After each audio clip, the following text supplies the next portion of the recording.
Tu voulais revenir, Denis, ce soir également sur la FDC du Nord qui renforce ses mesures de sécurité obligatoires. Oui, j'ai été alerté par les réseaux sociaux du nouveau schéma départemental de gestion synergétique de la Fédération D'accord. des chasseurs du Nord.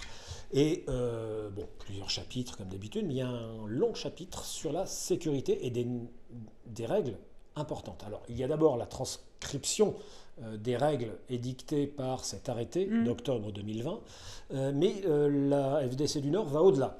Alors, dans un premier temps, le port d'une chasuble, veste ou gilet orange devient obligatoire. Bon, ça, pour la chasse au grand gibier, en action collective, ça l'était déjà.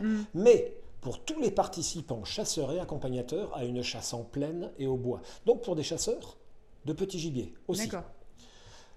Et ce vêtement sera aussi obligatoire pour tous les participants à une opération de furetage à tir du lapin de Garenne. Bien. Par contre, ce vêtement n'est pas obligatoire pour la chasse au gibier d'eau, en zone humide et sur le domaine public maritime, sur la chasse aux oiseaux de passage, pour la chasse aux ésodes et postes fixes, pour la chasse à l'approche ou à l'affût du grand gibier, pour la vénerie et la chasse au vol. Donc, première règle, le port du vêtement orange fluo devient aussi obligatoire pour la chasse au petit gibier, en plaine ou au bois. Okay. Deuxième règle, à mon avis pas idiote celle-ci, pour les déplacements hors véhicule, et je dis bien hors véhicule, l'arme devra être hors de son étui, de son fourreau ou de sa mallette. Je crois que c'est une très très bonne initiative, ça évite qu'une arme chargée soit glissée dans un fourreau et qu'on se déplace avec. On n'est jamais trop précautionneux en la matière. Troisième obligation, et là, nouvelle aussi, matérialisation obligatoire du fameux angle des 30 degrés. On le voit à l'écran, le fameux angle des 30 degrés, 5 pas d'un côté, 5 pas de l'autre, 3 pas en perpendiculaire.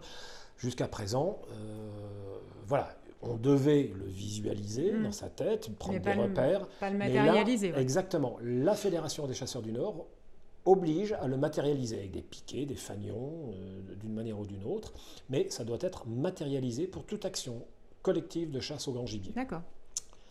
Dernière obligation, là il s'agit de la transcription d'une de celles de l'arrêté d'octobre 2020, c'est la mise en place de panneaux obligatoires, donc chasse en cours, avant le début de la chasse, enlevée à l'issue de la chasse. Bien enlevé, effectivement, voilà donc les on en avait nouvelles parlé. du Nord. Ok, merci Denis.